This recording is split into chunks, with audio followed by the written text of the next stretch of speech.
Terve. Ootko sä ajatellut tai kohdannut elämässäsi hetkiä, jossa sä ajattelet, että sun pitäisi ansaita jotain? Koska meitä on tässä maailmassa paljon kasvatettu siihen, että meidän pitäisi ansaita niin kuin täällä elämässä niin kuin kaikkea, mitä ikinä halutaankaan, niin sitten monesti ajatellaan, että se pitäisi ansaita. Että sit sä et voi saada sitä, jos et sä ansaitse sitä.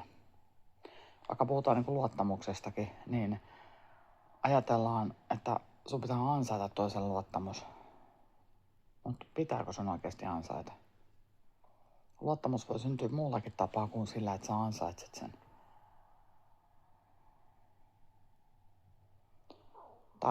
Tai niin kuin mä oon itse herännyt paljon siihen ajatukseen, että mä huomaan toistuvasti itsessäni semmosia hetkiä, että mä sanon itselleni, että sä et ole ansainnut vaikka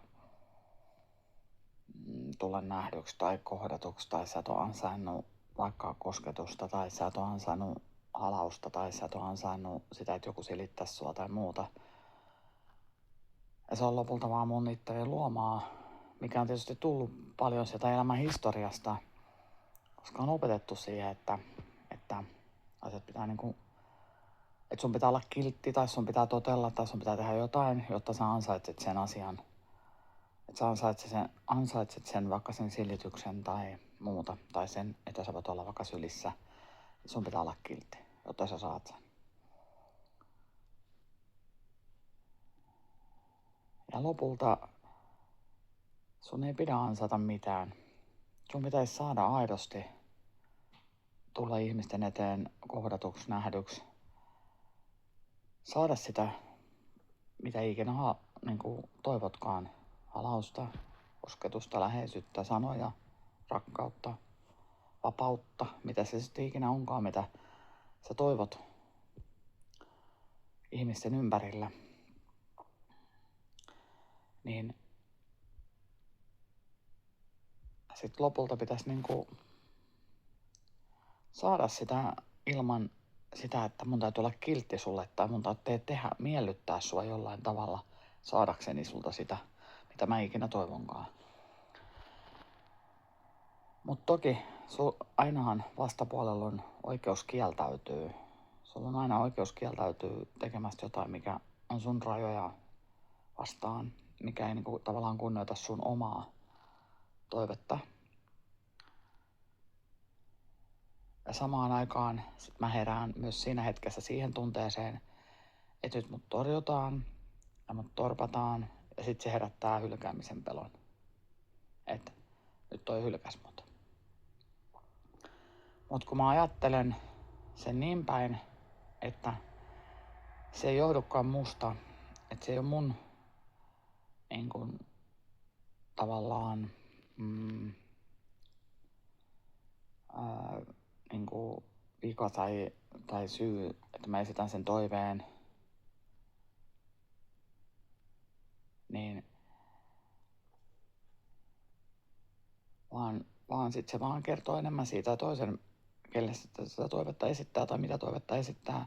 Että hän ei ole välttämättä valmis tai hän ei vaan jostain syystä halua sitä toteuttaa tai tehdä, mutta se ei tarkoita, että itse saisi jotain vikaa tai niin kuin, että sä et ole miellyttänyt tarpeeksi tai sä et ole ollut tarpeeksi kiltti. Vaan se ei vaan jostain syystä sille toiselle siinä hetkessä sen niin kuin rajojen sisällä tunnu hyvältä.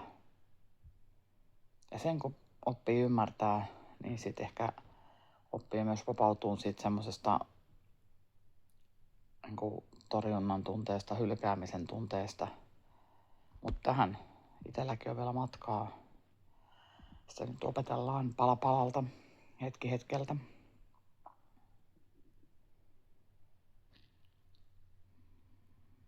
Mutta mä oon äärettömän kiitollinen jokaisesta kohtaamisesta, mitä mä oon tässä elämässä saanut. Ja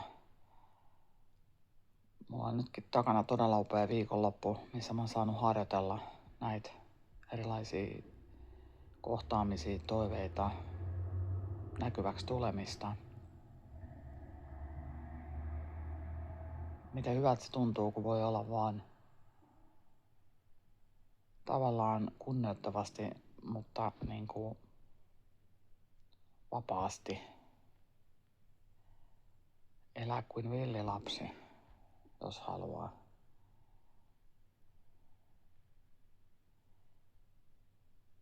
Ja silti sä voit olla niin kuin, ja ilman, että sun tarvii miellyttää ketään mitään missään koskaan. Mut joo, tämmöisiä tunnelmia tänään tässä hetkessä. No niin, moikka!